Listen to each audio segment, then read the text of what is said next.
We are recording. Welcome to Buckeye Patron's Pulse Podcast, the podcast of the Ohio State Grange. This is podcast number 3. I'm Sue Roy, president of the Ohio State Grange. And I'm Margaret Ann Rule, legislative director of the Ohio State Grange. Our last podcasts were short overview of Grange history. This podcast may be a little longer. So Margaret Ann, how are the General Assemblies numbered and when do they start and end? Well, the General Assemblies are numbered every year, every 2 years.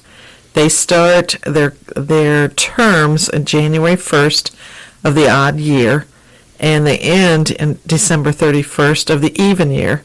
The Ohio House runs every 2 years. So every one of the House members are up for re-election every 2 years. The Senate, half of them run for a 4-year term. So this year you're going to only see half of the Senate that's up for election. So the General Assembly is, like I said, numbered every year. Next year it will be the 135th General Assembly, starting in January of 2023. So right now we're in the 134th Assembly. Correct.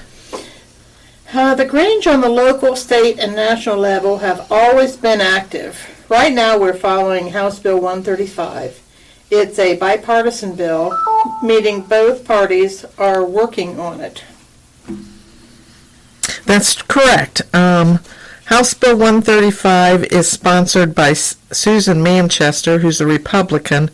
She's in District 84, she lives in Waynesfield, which is in the western area of Ohio. And Thomas West, Democrat, District 49, he lives in Canton, Ohio. So this bill passed the House in March 31st and is now in the Senate. It went in April, and it went to the committee, and that would be the Health Committee. So what does it mean to go to the committee? Well, first of all, once it passed the House, and it did the same thing when it was in the House, the Speaker assigned it to a committee. The committee reviewed it and listened to testimony and everything, and they passed it, which it went to the Speaker of the House, and then he presented it to the House floor, passed the House floor. So then it goes over to the Senate. The Senate President decides what committee it goes into, and in this case it went to the Health Committee, which Stephen Hoffman is the Republican, and he's the chairman of that committee, and Nikki Antonio is the Democrat, is the ranking chairman, which means she's the minority chairperson for that committee. And then there's other people, obviously, on the committee. What they'll do is they'll have hearings on this bill, and the chairman will decide once he has all the testimony that he thinks he needs. They'll do the ones that are pro or in favor of the bill, and then they'll have opposition testimony, and then sometimes they'll have just interested parties that just are interested in it, but they don't have an opinion. Either way, it's just information they think the committee needs to hear. So they will meet, like I said, usually they meet every week. Sometimes it's every other week. It just depends on their schedules. Right now, I know that they're on spring break, so there's no committees that are meeting right now, but they will be meeting. And I think this is a fairly important bill that they're discussing that will help a lot of it. Like we said, it's House Bill 135, and what it does is it amends Section 1751.12 and to enact Sections 3923.811 and 3959.21 of the revised code to prohibit certain health insurance cost-sharing practices.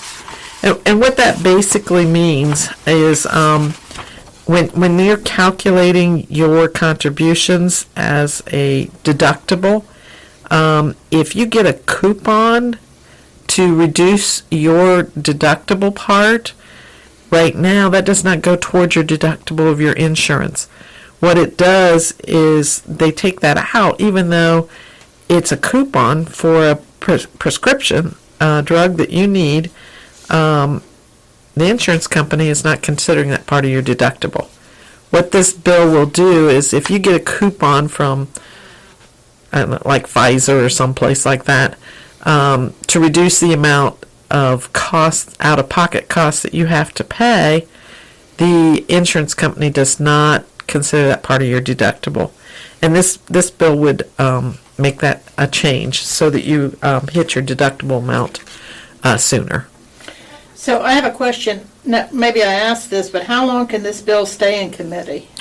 Well, it can stay in committee until the chairman feels that he has heard all the information he needs and that they have a positive election or vote that will move it out of the House. They will lots of times discuss it with the president of the Senate and say, I think this bill's ready to go.